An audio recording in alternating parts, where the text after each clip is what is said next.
こんにちは、ミッキーです。今回は築地銀座カフェ&グルメ6選としてご紹介していきます。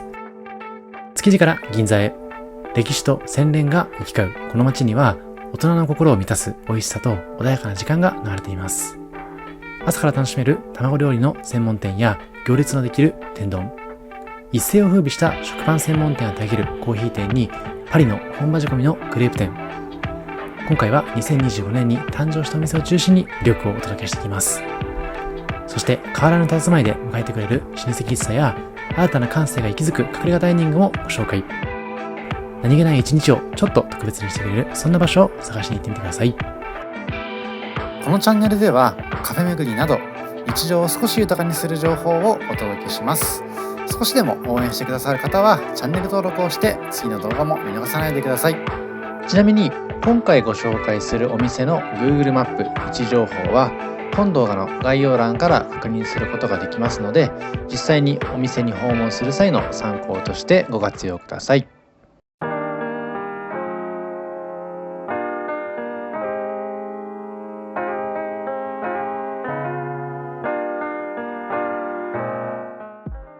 まずはじめにご紹介しますのは、築地から&オーボ。東京築地本願寺の目の前にオープンしました。朝7時から夜まで楽しめるカフェ&ブラスリー。1階はコーヒースタンド、2階はテラス付きのダイニングという2層構造で、朝は自家焙煎コーヒーでモーニング、夜はソムリエ厳選のワインと本格料理で乾杯と、一日を通して表情を変える大人のたまり場です。店名のオーボはポルトガル語で卵、看板メニューには千葉県産のブランド卵、豊丸やきらめきなど選び抜かれた卵を使った料理が勢揃い。卵好きにはたまらない一軒になっています。こちらの店は2025年4月に築地に誕生したばかり、歴史のある築地本願寺のそばにふさわしく、落ち着きと現代感を兼ね備えた空間で、築地の早朝から働く人々、観光、出張客、近隣のビジネスパーソンまで幅広い層にくつろぎと美味しさを届けることを目指しています。ご覧のように2階席は静かなダイニングになっていまして、テラス席からは築地本願寺を望める席もございます。ちょっとこの日は曇ってたんですけれども、清々しい空気に満ちた空間で楽しむことができます。また1階のテラス席等はペットも同伴可能ですし、貸し切り対応も可能とのことなので、使い方の自由度も魅力的です。またモバイルオーダーシステムやセルフ会計の導入で、程よい距離感も心地よい第2のリビングのような過ごし方をできます。そんな&オーボさんでこの日にいただきましたのはモーニングプレート、そしてセットのカフェラテです。モーニングは今回のモーニングプレートの他にクロックムッシュやライスボールなど丁寧に仕込まれた卵料理を中心にしっかりと満足できるような朝食が揃っています。モーニングプレートは卵の調理方法を今回いただきましたスクランブルエッグの他に目玉焼きだったりゆで卵から選ぶことができますので、その日の好みに応じてご注文ください。プレートメニューとしましては、卵料理の他に2種のブリオッシュ、ベーコン、野菜サラダ、ピクルス、スープがついた充実の一皿です。この日はベーコンが品切れだったので、代わりにソーセージでいただいています。そしてセットでいただきましたのはカフェラテ。カフェラテの場合にはプラス料金がかかるんですけども、北千住の人気ロースター、スロージェットコーヒーの自家焙煎コーヒー豆を使ったコーヒーは絶品なので、ぜひともお試しください。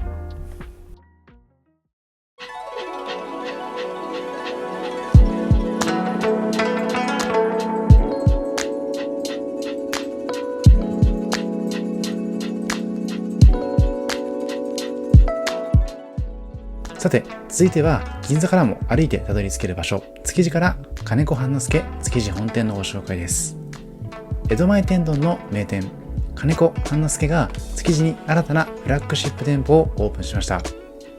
伝統の味と革新の挑戦が融合したこれまでにない粋で豪快な天丼体験を提供するフラッグシップ店舗として2025年4月28日にオープンした新店舗です。和食界の巨匠、半之助が江戸下町の粋を愛し、秘伝の江戸前の丼タレとともに生み出した一杯の天丼。屋号に込められました家業を継ぐという思いのもと、代々受け継がれます職人技と伝統の味を守り続けています。今回創業15周年を機に大満足を極めるを新たなブランドビジョンに掲げ、粋で豪快な体験を追求した空間、サービス、味わいへと進化していきます。さて、これまでの映像では1階の様子だけではなくて2階の様子も映しています。こちらの本店の店舗では1階のカウンター席ではボリュームたっぷりな天丼ができる過程をじっくりと眺めながら、2階はテーブル席を設けていまして、会食用の個室まで完備しています。さて、そんな金子半之助築地本店。今回15周年を記念し、築地本店にて先行販売されますオリジナルクラフトビールも注目。爽やかな柑橘の香りと軽やかな苦味が特徴の IPA に、金子半之助特製香辛料醍醐味をブレンド。柑橘系ホップの香りと天ぷらとぴったりの絶妙なスパイシー感で天丼の旨味を一層引き立てる一杯となっていますので、天丼のお供にもいただいてみてほしいです。なお数量限定かつ店内飲食でのみいただくことができますので、ぜひこの機会にお試しください。さて、今回いただきました天丼も非常にボリューミーな一杯。築地というロケーションでは考えられないような高コスパでいただくことができました。こちら金子半之助では、お供のたくあんやガリごぼうもお口直しとして合間にいただけるのがさっぱりしてより良いです。ご覧のような形でセルフスタイルでいただくことができますので、好みの量を取っていただいて、ぜひその味わいを感じてみてほしいです。おかげで最後までぎゅうぎゅうに詰まった食材を楽しむことができました。築地で味わう江戸前天丼の真髄、こだわり抜かれた素材、職人の技、そして革新のクラフトビールまで全てを楽しむことができるこちらの店舗です。なお過去には日本橋編の動画で天ぷら飯のお店もご紹介しています。こちらが天丼のお店なんですけども、天ぷら飯のお店ではカウンターで揚げたての天ぷらとご飯を一緒に楽しめるような定食形式でいただけます。さて、今回いただきましたのはこちら豪快な江戸前天丼。値段は1480円と先ほど申し上げました通り少しリーズナブルです。と言いますのも、このボリュームがたっぷり。天丼にはお味噌汁、そして黒豆茶もついてきます。この江戸前天丼は厳選した穴子、エビ、イカ、半熟卵などを豪快に盛り付けた見た目にもボリューミーな江戸前天丼。粋で豪快で手頃な天丼という金子半之助の思いを実現したそんな一杯です。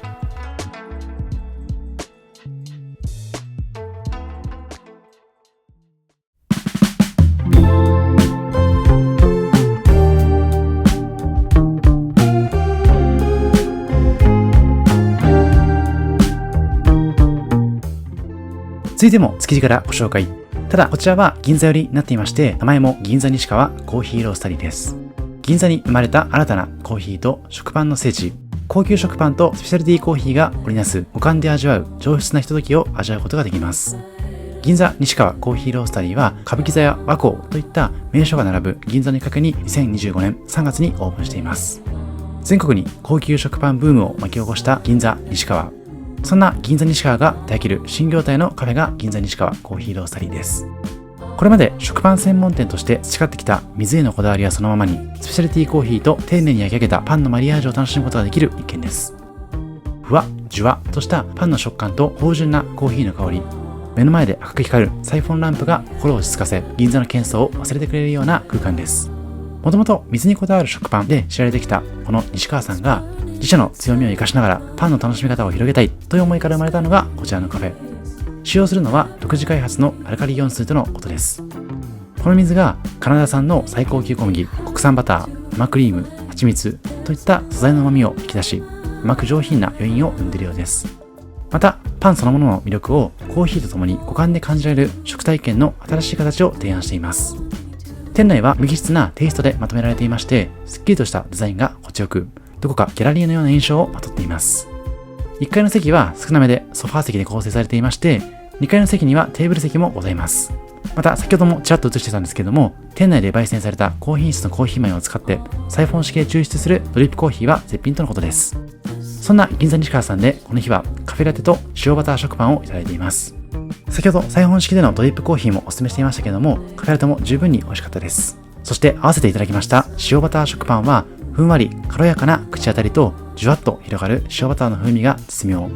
甘すぎず食事にもおやつにもなるような万能な一品でした。一方でカフェラテはしっかりとしたコーヒーのコクとミルクの優しさを感じるような一品。食パンとの相性も申し分なしで、むしろこういった塩バター食パンとはぴったりでした。甘めの食パンの提供もありますので、そういった場合には先ほどご紹介したようなドリップコーヒーを合わせるといいのかもしれません。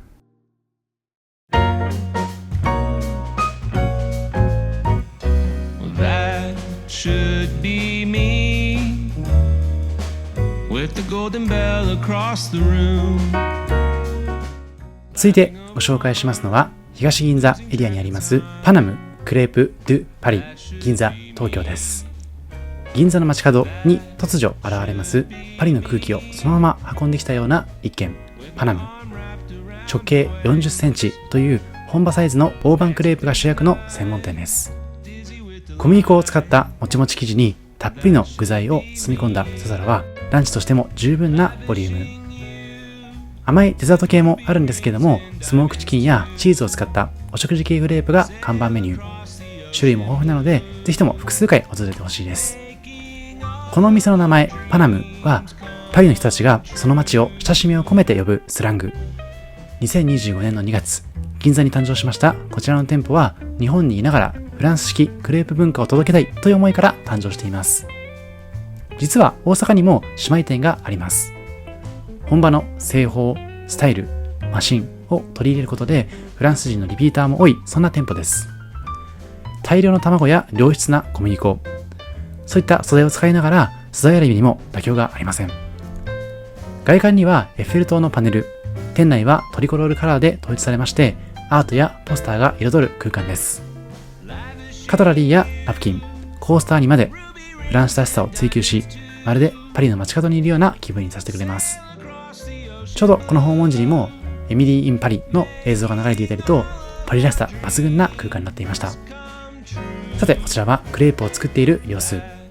クレープは先ほど申し上げました通り、お食事系が主役。スイーツのイメージが強いんですけれども、本場パリをイメージしてお食事系をいただくのがここではおすすめです。今回はオリジナルというメニューをいただいたんですけれども、スモークチキンやチョリソー、オリーブ、チーズがぎっしりと詰まった人気メニューとのこと。他にもミックスチーズ&ハム&エッグのラ・クラシックだったり、サーモンロワイヤルといったメニューもありまして、パリのビストロを彷彿とさせるようなラインナップが揃っています。そしてデザート系として甘い系のメニューもご提供。甘い系に関しましては、ヌテラ&バナナだったり、シュガーバターレモンなど、食後のデザートやおつまみにもぴったりなメニューになっています。また、ドリンクメニューとしては、カフェラテ、ソフトドリンクに加えまして、ワインやカクテルなどのアルコール類もご用意。昼間から夜まで幅広い楽しみ方ができるのもパナムさんならではのスタイルです。そして提供される際にはクレープのホルダーをお皿の上に盛り付けて提供してくれるんですけども、押さえておきたいのは食べ方。本場パリではクレープは基本的に手で添えながら食べるスタイルということだったので、お皿でナイフとフォークで食べることもできるんですけども、ぜひとも本場のスタイルでいただいてみてほしいです。ちなみにこのメニュー表に書かれています星印はシェフのおすすめ度。迷った時には星の数が多いメニューを頼めば間違いなさそうです。さて、そんな中、この日はオリジナルというクレープをいただきつつ、アイスラテをセットでいただいています。まず驚いたのがそのサイズ感。直径 40cm のクレープは重量感抜群です。また、もちもちの生地に包まれているのは塩気のあるスモークチキン、ピリ辛のチョリソー、炒めた野菜、たっぷりのチーズ。それぞれの具材がバターの風味とともに溶け合って、口いっぱいにパリの味が広がっていきます。そんなクレープをいただきつつ、パリの空気をまとった体験型の店舗。土日は特に混雑するようなので、なるべく時間に余裕を持って訪れてみてほしいです。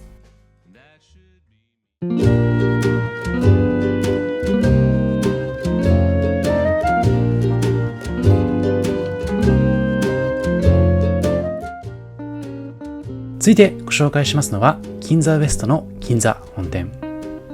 銀座のレトロな社交空間で味わう伝統と優雅のひとときが魅力的な銀座ウエストの本店です。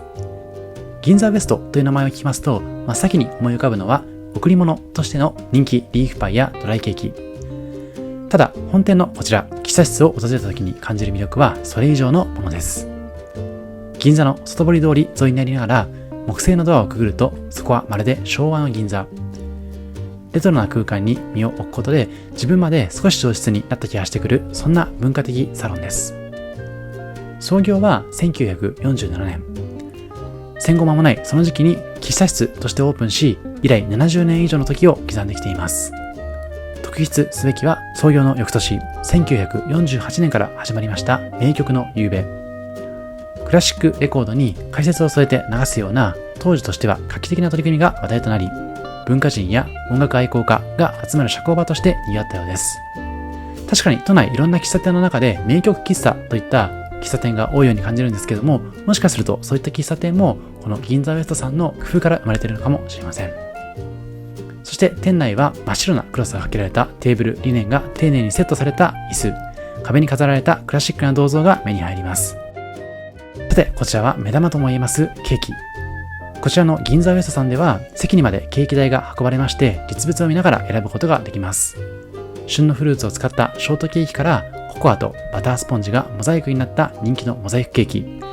レアチーズケーキやモンブランなど定番のものから喫茶内限定のミルフィーユまで約20種類用意されていまして、どれもパティシエのこだわりが光る一品ばかりです。そして注目すべきもう一つはドリンク。今回ハーブティーをいただいているんですけども、とてもスッキリした味わいでした。しかもそのドリンクはコーヒー、ティーいずれもおかわり自由。まさに長く滞在するのにおすすめな店舗でした。その中、この日いただきましたのはコンビーフサンドイッチのセット。こちらは平日限定かつ1日5食になっていますので、平日に訪れる機会がある方はぜひとも注文してほしいような一品。ご覧のように小ぶりかと思いつつ、このコンビーフサンドは想像以上のボリューム。しっとりとしたパンに旨味たっぷりのコンビーフがサンドされていまして、一口ごとにしみじみ美味しくいただくことができます。レモンと塩を合わせることで味に深みが増しまして、最後まで飽きずに楽しむことができました。そしてこの日のデザートにはハーフ&ハーフのシューもいただいています。こちらも喫茶限定のメニュー。カスタードと生クリームの両方が楽しめるような贅沢仕様。しっかりめのシュー側にたっぷりと詰められたクリームが濃厚で口の中でとろけるような、そんなスイーツでした。華美ではないけれども凛とした美しさと清潔感が保たれた空間。控えめな照明と落ち着いたトーンのインテリアが都会の喧騒を忘れさせてくれるような、そんな空間です。まさに喫茶室としての誇りを感じるような銀座らしい新鮮な佇まいになっていますので、今回ご紹介した平日限定メニューだったり喫茶限定メニューを求めるためにも訪れてほしいような、そんなお店になっていました。もちろん入り口で販売されている手土産などもご購入いただけると良いかなと思います。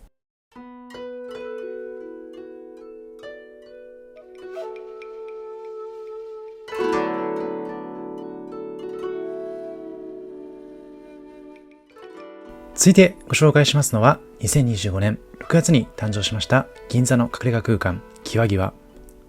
銀座コリドー街の裏通りにありますビルに佇みます創作和食の隠れ家。